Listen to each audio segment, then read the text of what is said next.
Everybody, this is Alexander Fitzgerald, or Assassinato, doing another one of my Myth of Poker Talent videos. This one is entitled, What Poker Is. There is a great misunderstanding as to what poker is. People equate it to pick-up basketball, which is to say, it is a game where you can out-aggress your opponents. Those days are largely over. The money these days goes to the man who can better understand his edge. The money these days goes to the man who can find the softer games.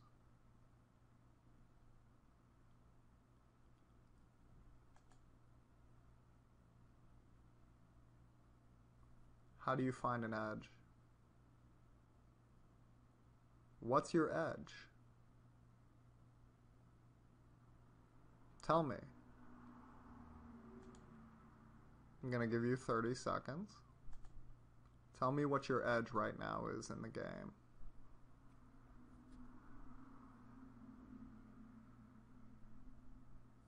Tell me where you make your money. What is everybody doing differently? What is everybody doing differently than how you think they should be playing?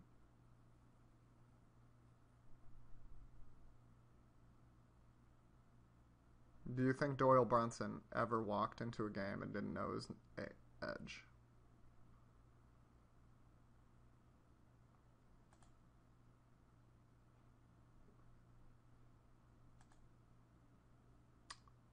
Imagine you were playing a game of rock, paper, scissors.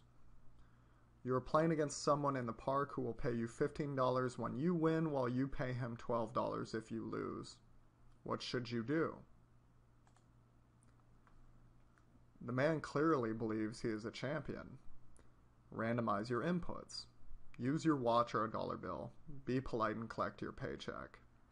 So this is an evidence of a casino game.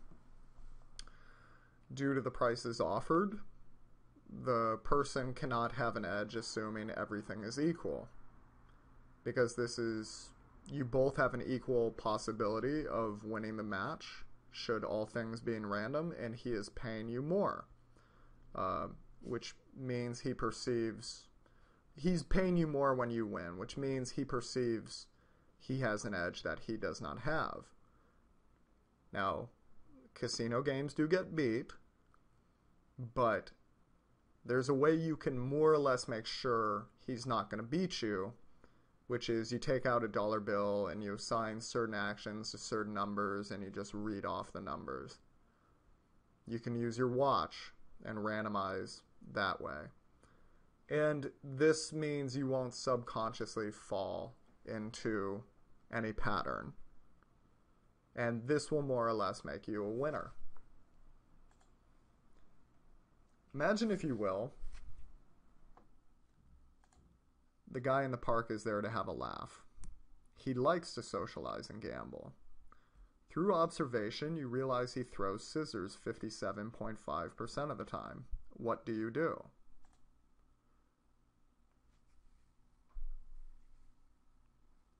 Really, think it through. Imagine you're in this situation. What would you do? It's not as obvious as it seems.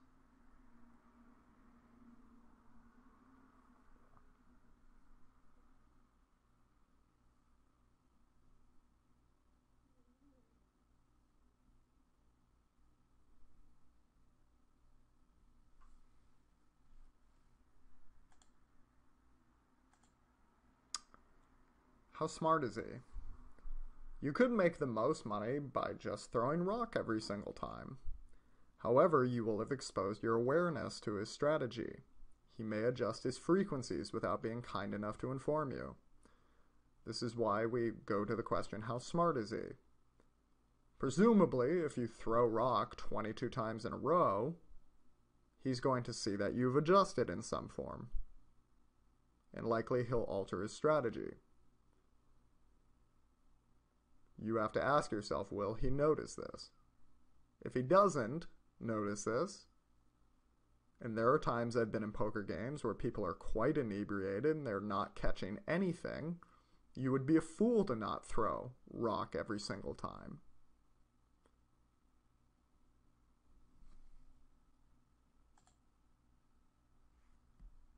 However, let me go back to this slide. If he is bright, perhaps you should mix up your strategy just enough so that he doesn't pick up that you've picked up on him. This is cash game poker. Tournaments, usually the guy exhibits an inequality in his ranges. It's a bad word. An imbalance. And you just take advantage of it as much as you can because he's going to be at another table in about an hour and 20 minutes, 2 hours, and you're never going to see him again. Cash games, you can't do this. Because if you sit at that table with him every single day, this could be where all your money is coming from. That's where your edge is. And you're going to have to adjust to take advantage of his imbalance without him knowing. Now, you must become exploitable. To exploit others, you must become exploitable yourself. One of the chief criticisms I receive is my plays are too exploitable. However, I get results with my students because most of your opponents have an unbalanced strategy, like this man did. If the guy is throwing rock, if the guy is throwing scissors, if the guy is throwing paper 60% of the time, you should adjust. Because going with a game theory optimal strategy is not going to maximize your profits there.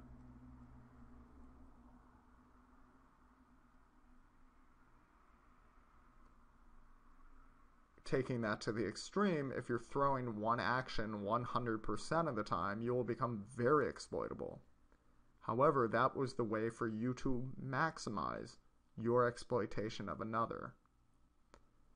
This is why when high-stakes cash game players talk about game theory optimal, and it trickles down through the training video world, I sit there confused because there's many games where people are not going to notice your frequencies at all. So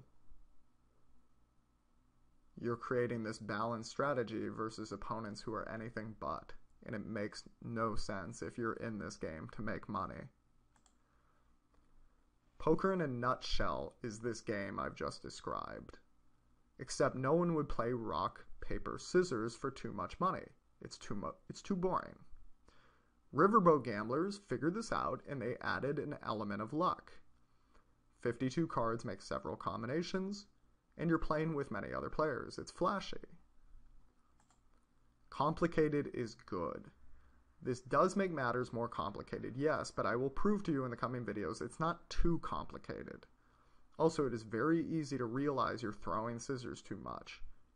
It's not nearly as easy to tell you're calling 3-bets out of position too much, especially when you're allowed to win a hand. Does that make sense? In our previous example,